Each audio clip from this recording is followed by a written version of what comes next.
It was the brainchild of the Blair government, a custodial sentence labelled indeterminate. Now, the idea was to ensure that criminals stayed behind bars until they were certain not to reoffend. A fine theory. In practice, it meant some people were sent to prison for relatively minor offences and never released. The policy is now been abolished, but as Zoe Conway has discovered for Newsnight, the backlog is so great that some 5,500 people are still languishing in prison with no release date. Every few months, Wendy Huxley makes this journey from her home in Ellesmere Port near Liverpool to see her son Richard, who's in prison in Lancashire. Brilliant, folks, thank you. When he was 18, Richard was given a 17-month minimum sentence for assault and attempted robbery. 8 years later, he's still in prison. You know, he's lost so many years of his life. It's silly. It's wrong that they're in there and forgotten about, basically. Richard is serving what's known as an indeterminate sentence for public protection, or an IPP, which means that throughout his time in prison, he's never been given a release date. In order to get released, IPP prisoners must prove to a parole board that they're no longer a danger to the public. If they're unsuccessful, they could wait 2 years before they get another hearing. In Richard's case, he hasn't always been perfect. 3 years ago, he failed a drugs test. But his family and his lawyers argue that in 8 years, he's never been violent. So why is he still in this prison? David Blunkett introduced IPPs 10 years ago when he was Home Secretary. They were meant to be applied to serious violent and sexual offences. People are being let out of prison when everybody concerned knows that this is going to happen again. He had in mind people like Roy Whiting, who murdered 8-year-old Sarah Payne. He'd been in prison before for a serious sexual crime. The government estimated that IPPs would be given to 900 offenders, but it was applied far more widely. By 2012, there were 6,000 IPP prisoners. See my wing, I would stand in our window whenever I was out on a wing and just watch freedom. Sean Lloyd was released from prison 3 weeks ago. He spent some of his sentence at Cardiff Prison, just a few hundred yards from where he grew up. At the age of 18, he was given a tariff of 2 years and 9 months after committing 2 street robberies.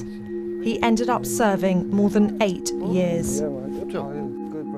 Do you think you deserve to go to prison? Yeah, I think I deserve to go to prison, obviously, but not for the length of time that I've done, because it's messed me up, like. So is that all the stuff from your cell? Yep, everything. Like all IPP prisoners, Sean was required to take offender behaviour courses to prove to the parole board that he was no longer a risk. The problem is they're in short supply, and prisoners can wait months to get on them. As an IPP prisoner with no release date, 7 years over tariff, my head was battered, like my head was gone. I was suicidal.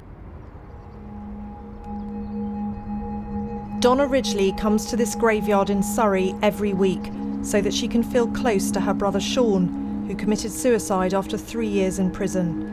He had serious mental health problems and was a recovering drug addict.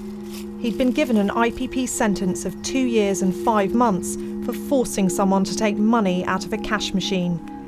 Donna was the last person to speak to him alive. He rang me in the morning and he just said that, you know, I love you all and that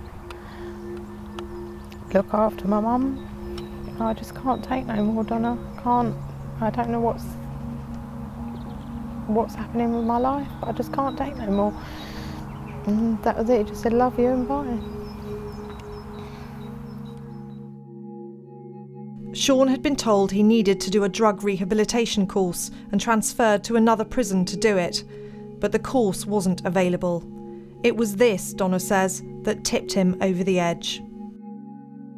For people like Sean that are very vulnerable, not having that deadline of saying, okay, I know Sean done bad things, I know people in prison do bad things, but if he had a date when he could have been coming out, I think he would have still lived with a little bit of hope. Mr. Secretary Clark. The IPP sentence was abolished by the then Justice Secretary Ken Clarke 2 years ago. He called it a stain on the criminal justice system.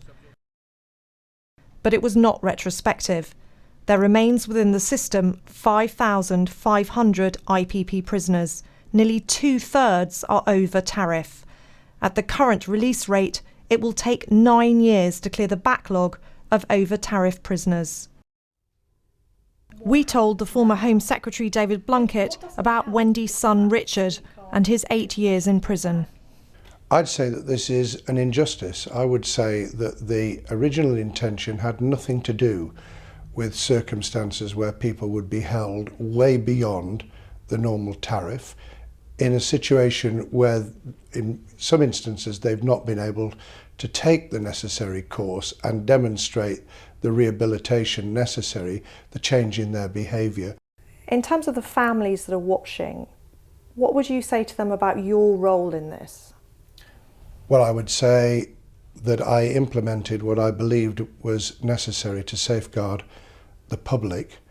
But you got it wrong. And I regret very much that we were not clearer in terms of the criteria laid down, tougher in terms of saying what the judges should or should not do, and we were not effective enough in putting in the necessary resources to ensure that the rehabilitation courses were available. So you got it wrong? Well, we certainly got the implementation wrong, but the intention was, in my view, correct. Wendy has just finished a 2-hour visit with her son Richard. They talked about his next parole hearing, which is in 2 weeks' time. He's anxious, really. Just wants it over and done with, I think, to find out what's happening either way. He doesn't want to build his hopes up too high in case he gets another knockback. You know, God, for someone that's only doing an 18-month sentence, he's done a heck of a long time. If Richard is moved to an open prison, he's likely to stay there for a year to 18 months, which means he'll have spent 10 years inside.